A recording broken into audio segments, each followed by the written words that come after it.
सार्थक पहल बदलाव हमसे में पुनः आप लोगों का एक बार स्वागत। और मध्य प्रदेश के नदी तंत्र के अंतर्गत हमने 4 नदी तंत्र पढ़ लिए हैं। गंगा नदी तंत्र सबसे बड़ा, दूसरे नंबर पे नर्मदा नदी तंत्र, फिर माही नदी तंत्र और फिर वेनगंगा नदी तंत्र। 4 नदी तंत्र हमने पढ़ लिया। तो सबसे बड़ा कौन सा है? गंगा, दूसरे नंबर पे नर्मदा और तीसरे नंबर पे ताप्ती नदी तंत्र। मध्य प्रदेश की पवित्र नदियों में से एक, मध्य प्रदेश की पवित्र नदियों में से एक। और ये जो नदी है नर्मदा नदी के समानांतर पूर्व से पश्चिम की ओर, पूर्व से पश्चिम की ओर नर्मदा नदी। नर्मदा नदी इसके उत्तर में, नर्मदा नदी यहां है ऐसे, ये नर्मदा नदी इसके उत्तर में है और ये उसके दक्षिण में। अब नर्मदा के उत्तर में क्या पढ़ा था अपने? विंध्याचल पर्वत। और दक्षिण में क्या पढ़ा था? सतपुड़ा पर्वत।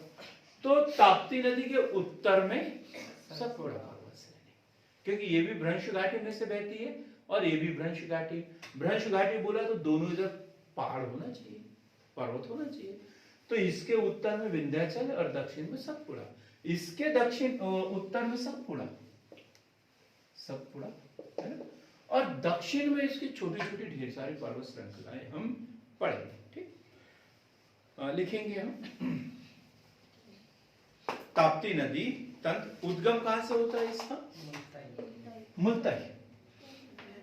मध्य प्रदेश के बैतूल जिले में स्थित सतपुड़ा पर्वत श्रेणी के अंतर्गत काली सिंध पहाड़ी की सबसे ऊंची चोटी मुल्ताई से नर्मदा नदी के समानांतर भ्रंश घाटी में पूर्व से पश्चिम दिशा में प्रवाहित होती है, पूर्व से पश्चिम दिशा में प्रवाहित होती है। और ये भी कहां मिलेगी? खंबात की खाड़ी। खंबात की खाड़ी कहां पर? अरब सागर। और ये भी क्या बनाती है? ज्वार नद मुख, क्योंकि ये भी भ्रंश घाटी में से बहती है। कोई अपने साथ में अवसाद लेकर जाती है क्या? नहीं, ज्वार नद मुख बनाती है। इसके नाम यदि देखें तो सूर्य की पुत्री, सुरसुता, तापी क्या बोलते हैं इसे? तापी, पयोशनी। क्यों? गर्म जल वाली नदी भी बोलते हैं इसे, गर्म जल वाली नदी। गंगा जी का जल देखो, उत्तर भारत की जो नदियां है ना हिमालय से निकलने वाली, उसमें हाथ लगाओ तो ऐसा लगता है करंट लग जाओ, इतना ठंडा पानी उसमें रहता है, क्योंकि बर्फ के पिघलने से वो नदियों में जल प्रवाहित होता तो ठंडा पानी रहता है। और प्रायद्वीपीय भारत की जो नदियां है उसका जल कैसा रहता है? गर्म। तो इसे पयोशनी भी कहते हैं।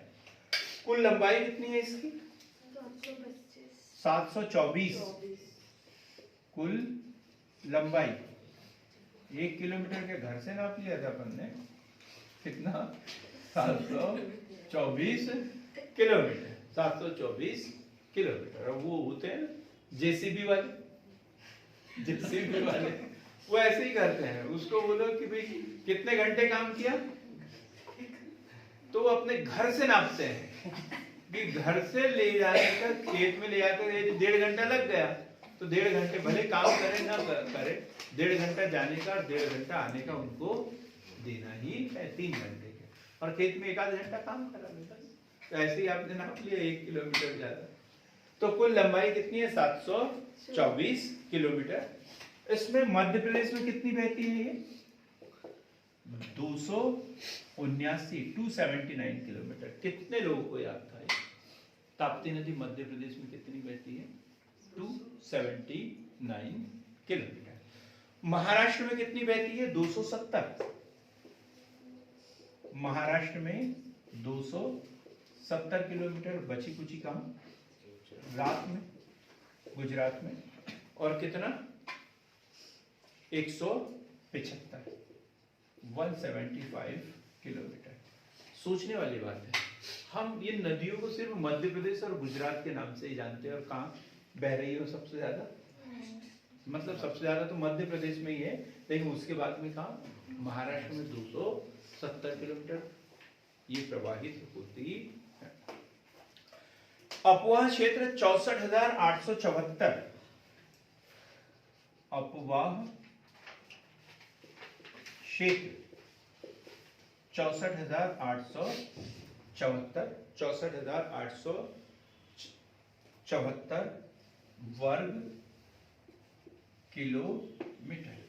नर्मदा का कितना पड़ा था अपन ने? 89। ठीक। मध्य प्रदेश एवं महाराष्ट्र के मध्य प्राकृतिक सीमा का निर्धारण करती है। मध्य प्रदेश व महाराष्ट्र के मध्य प्राकृतिक सीमा का निर्धारण करती है। प्राकृतिक सीमा का निर्धारण करती है। ताप्ती नदी के तट पर गुजरात में 2 बंदरगाह हैं। किसी को पता है ताप्ती नदी पर कौन से बंदरगाह है? सर एक पता है। कौन सा? स्वाली। स्वाली, गुड, बहुत शानदार। स्वाली और रज्जू सेतु। रज्जू सेतु व स्वाली बंदरगाह।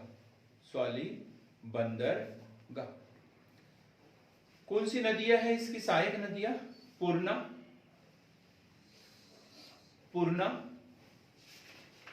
गिरना, पूर्णा, गिरना, गोपद, अनेर। अभी एक नदी का नाम बोलूंगा और एक आदमी बहुत हंसेगा। अंबोरा। कौन सी नदी है प्रफुल्ल कुमार? अंबोरा। ये वो नदी है जहाँ प्रफुल्ल कुमार सुबह सुबह जाते थे। नदी सूख गई तो जाते ही नहीं। अब नदी सूख गई, अब नहीं जाते। अंबोरा। बाकी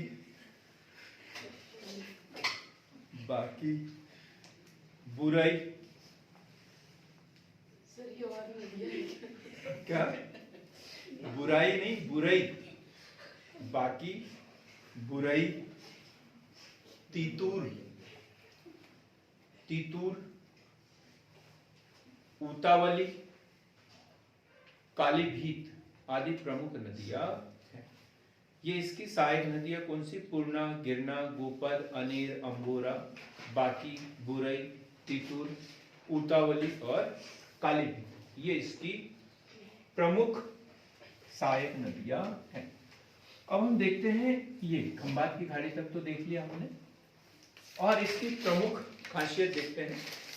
तो यहाँ मुल्ताई में इसका उद्गम, मुल्ताई है, इसकी परियोजना वगैरह देख लेते। तो यही नजदीक पे एक डैम बना हुआ है, चंदोरा।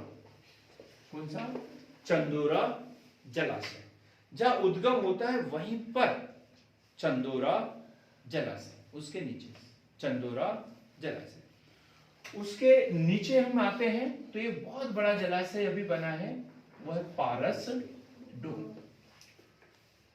पारसडो जलाशय। ये हम लोगों को लग सकता है कि हमें याद है करके, लेकिन जो ऑनलाइन पढ़ रहे, दूर दराज से पढ़ रहे, उन लोगों को नहीं पता पारसडो जलाशय कहां पर है, किस नदी पर है।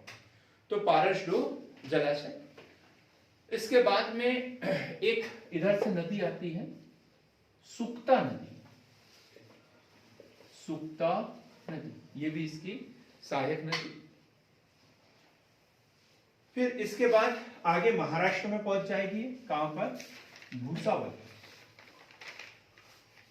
भूसावल, ठीक है, भूसावल महाराष्ट्र में। फिर वापस मध्य प्रदेश में पहुंचेगी, नेपानगर, बुरहानपुर। वापस कहां पर? मध्य प्रदेश में। ठीक, इसके बाद में महाराष्ट्र में फिर, और वहां पर कौन सी, काकरापार परियोजना। उसके बाद में सूरत में कौन सी, उकाई परियोजना, सूरत में उकाई परियोजना। और यहाँ पे गुजरात में और देखे तो एलियावेट, खादियावेट आदि परियोजनाएं यहीं पर देखने को मिलेगी। इसी वहां पर जो है बैतूल जिले में ही एक इसमें है भैंसदेई का पठार। भैंसदेई का पठार, भैंसदेई के पठार को इस नदी ने क्या किया, पूरा बीहड़ का निर्माण किया है। ताप्ती नदी के द्वारा पूरा काटपीट करके रख दिया है। तो कहां पर बीहड़ का निर्माण कहां करती है नदी, भैंसदेई के पठार में बीहड़ का निर्माण करती है। सूरत जो है इस नदी के तट पर बसा हुआ सबसे बड़ा है। सूरत जो है इस नदी के तट पर बसा हुआ सबसे बड़ा नगर।